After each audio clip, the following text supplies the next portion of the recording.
Perth's Timothy Glover never imagined his passion for a film franchise would take him all over the globe, put him face to face with Hollywood heavyweights and in seats at world premieres. But his luck and hard work would have it that is exactly what happened.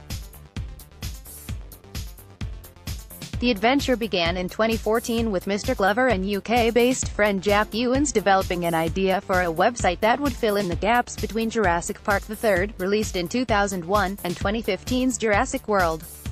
The pair had hoped fans would jump on board and contribute, but got more than they bargained for when Universal Pictures called to ask if they would build something official. The friends were flown to Los Angeles to meet with the film's director Colin Trevorrow, who offered them access to early screenplays, film stills, and videos to aid their cause. Perth's Timothy Glover with a Tyrannosaurus Rex at Universal City Walk, Los Angeles.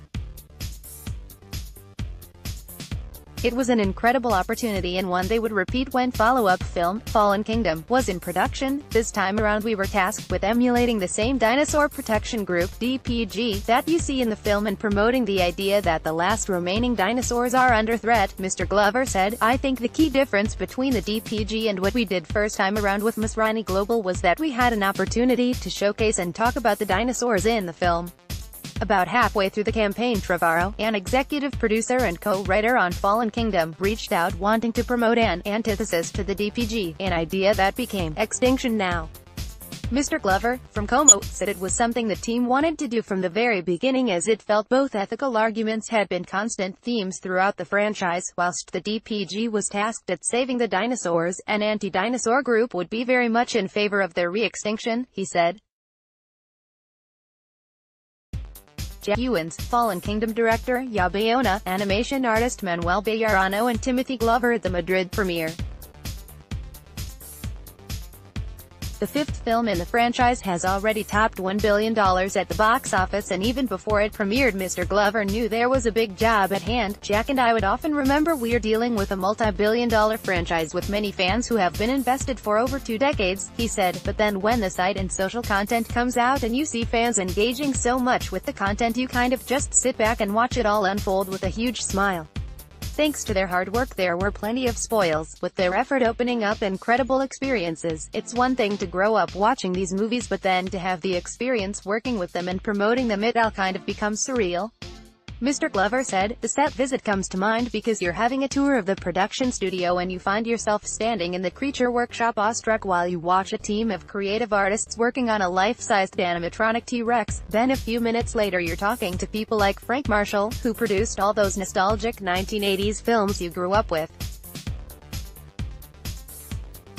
And you can't help but think, how on earth did I possibly end up here? It was the same question he asked himself after landing in Madrid for the film's world premiere.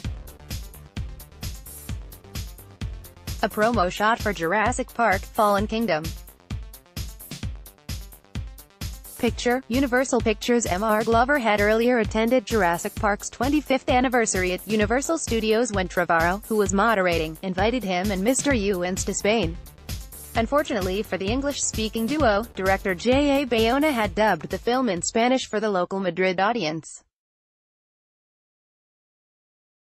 So despite being visually amazed by the film, they did not understand any of the dialogue. We laughed about it later with Colin at the after-party and agreed it would be one of those funny story moments to share with family and friends, Mr. Glover said. A few weeks later they were back in LA for the Hollywood premiere. At the end of the day, being in the midst of people who make the stuff you love is the most rewarding experience one could hope for, he said. For information visit the Dinosaur Protection Group and Extinction Now.